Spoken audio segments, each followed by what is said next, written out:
Man, that's smooth.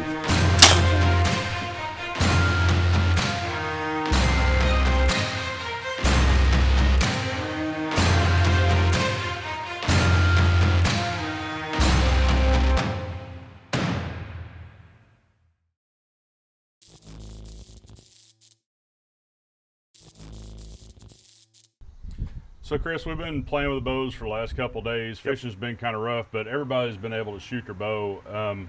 And what I've noticed is not everybody's the same draw length, right? Yep. We got girls with 25-inch draw lengths, and one of the guys is a bigger guy shooting about 29 inches.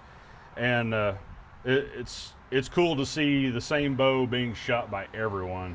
So what I wanted to do was get with you out here and just kind of turn an Allen wrench and start messing with the bow and show what it's capable of, and show that it's kind of hard to screw it up. It is, which is great, right? I mean, it's for bow fishermen. I mean, they can break a brand new steel anvil with a rubber mallet in one knot. So I mean, we got to try to keep it to where it's as simple and basic as we can. That's right.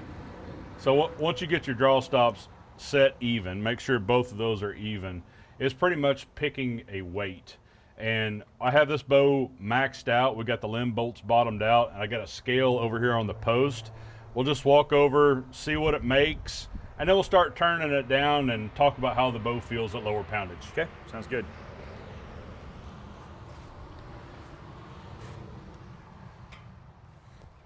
So I got just our standard Kahlua scale that everyone uses bow fishing.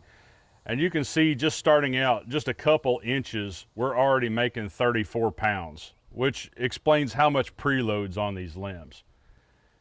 And then drawing in, I got 49.5 right there, and then it comes into the let off, and then all the way back we drop down into the 20s. 21.4. Yeah, all the way at the very back. So draw cycle explanation, real crude, is all of the weight right at the beginning, and then about, I would say, 18 inches or so is when you start to see that valley. Yep. And then it tapers off after that. So that's why this is going to be so popular for everyone, no matter your draw length, because of the preload and because the bow makes so much power immediately. Yeah, it doesn't matter if you're shooting 24 or 29, you're still getting most of that power stroke is in that last 6 inches, 8 inches of draw length. Yeah. And that's what really makes it shoot so hard, especially if you've got a shorter draw length. Yeah, cool. Let's turn the Allen wrench a little bit.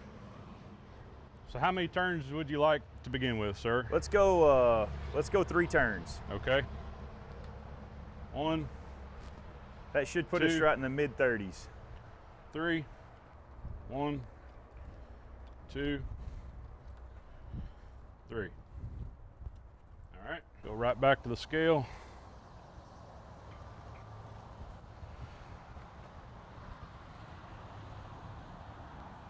That still put us at 39 pounds. Right at the peak. Let's try 3 more. 1, 2, 3.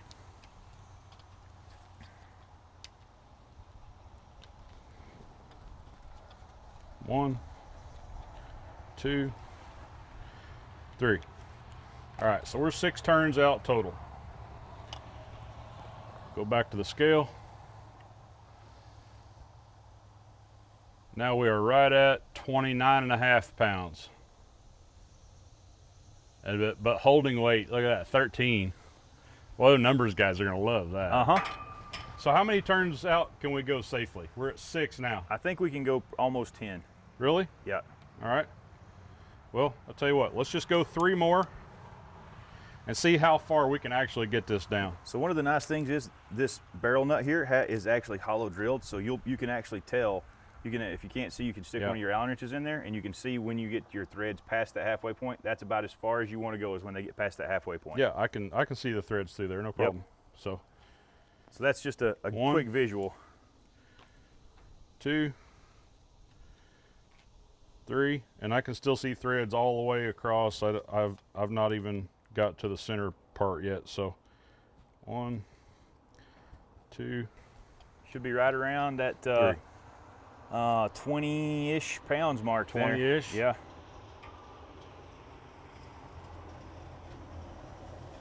$20.3. And holding weight, I saw 10. Yeah. It'll almost hold itself. A little pinky action there. Yeah. 8.8, 9 something was on there. So Yeah. I think that's 8.8 and 9 is a pretty light holding weight for those finger guys that are wanting to be plinking it. And about a full 10 inches of draw length, right? 19 to 29 is 19 what to we 29, got. yep.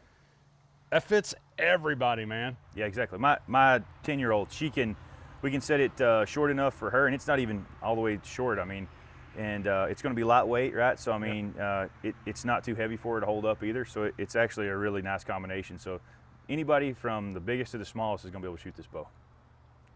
See how now that you've got it turned down, see, do the draw cycle on it and just kind of see how it feels. I mean, obviously. So we talked about this last night. The draw cycle changed. For me, maxed out the bow, it was, you know, once again, a lot of weight and then good let off, which is more of an 80% style let off bow, even though it's really 60. more of a 60% let off.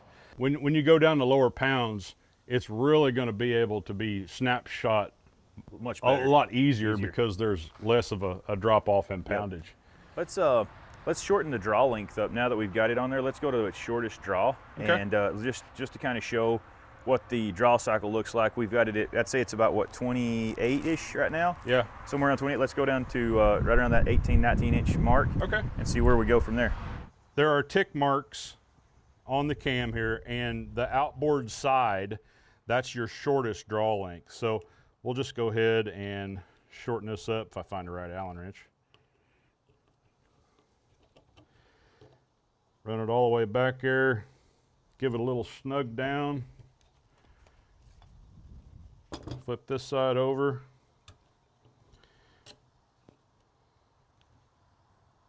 Okay. Now we are at our shortest draw length. 30 seconds. Woo! Think the number guys are gonna like that? Oh man, that's cool. Let's see if it changed the weight any.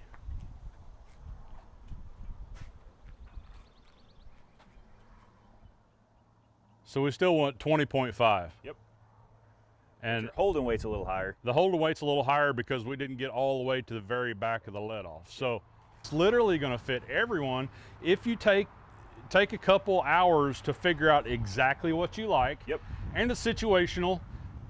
We had high hopes the first night, right? Yep. So I cammed one down, 50 pounds, let's go. Yep. And then last night we knew that we were going to be shooting little smaller fish, football buffalo.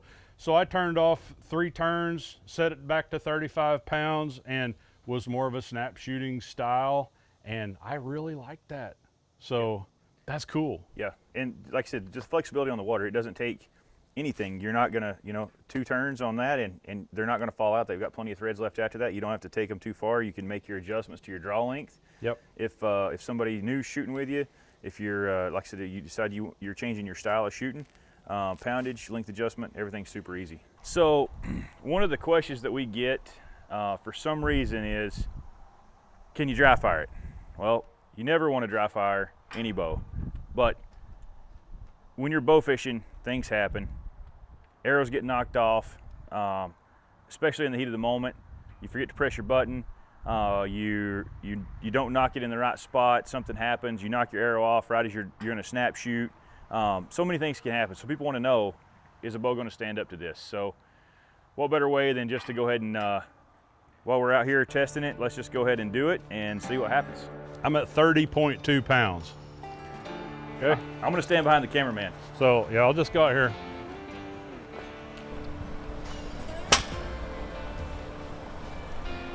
Everything looks good. That felt really solid. I don't see any problems. Let's just do it. Let's just do it again.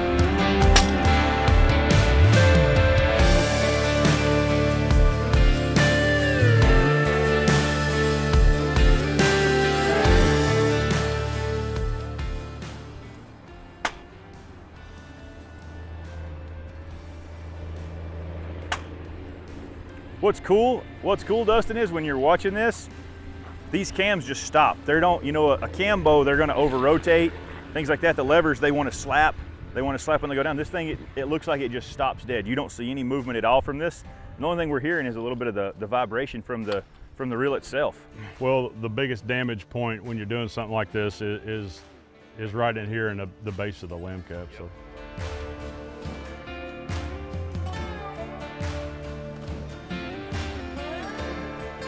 All right, 3 turns each side, and let's go back to the scale.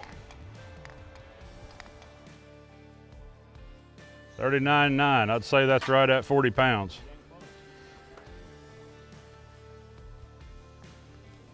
A little louder pop.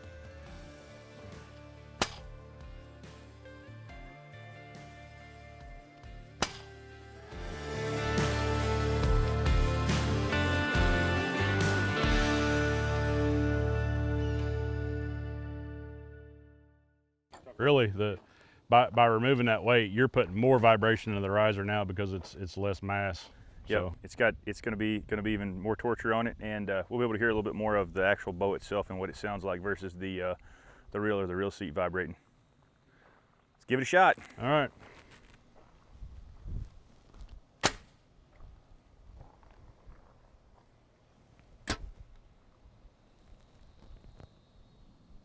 Was that was your cable guard. Cable?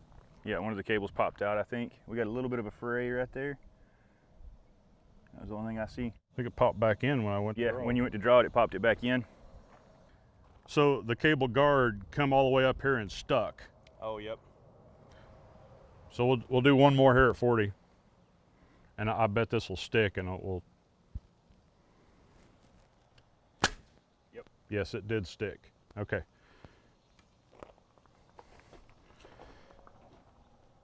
So after like 18-ish, somewhere in there, dry fires, this is the first sign of damage, and the cable guard has stuck in the bend. And that's just, I mean, that's a lot of dry fires, so that's starting to wear that out and get wedged in here. But yep. That's it so far.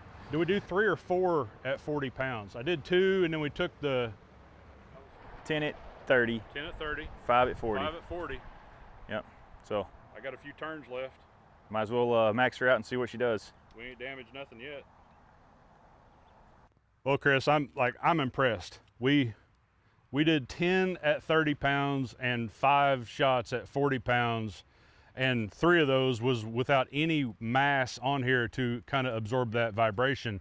And we saw literally no signs of damage. The worst thing we saw was the cable guard sticking in the bend yep. of the cable rod here. So I'm impressed. No one should ever even attempt to do that once, and we just did it 15 times. Yep. That just kind of, you know, the reason that we did that is to show that, you know, things happen on the water, but one time having it dry fire when you're out there fishing is not going to end your night. You know, yeah. If your strings and cables are worn out or something like that, you never know what's going to happen. So that's why we don't recommend doing it. But this bow is durable. It's going to take that punishment, and you know, we're trying to do everything we can to keep it to where bow fishermen are going to enjoy this bow, and they're going to not have to worry about anything. You set it up and then just go shoot. I've been bow fishing for a very long time. I've only done that unintentionally 5 or 6 times, never 15. Exactly. And never intentionally. So I'm very impressed. Yep, good deal. There goes nothing, boys. I still don't see any issues. The cable slide even bounces back at 50. Yeah. It actually has enough energy to pull it back from where it was sticking. And I'm not letting go. I'm holding on to it rigid. Yeah. One more time. We got to say 3 times. Yep. You might as well make it at even 5. It's even 5? Okay, what do you say?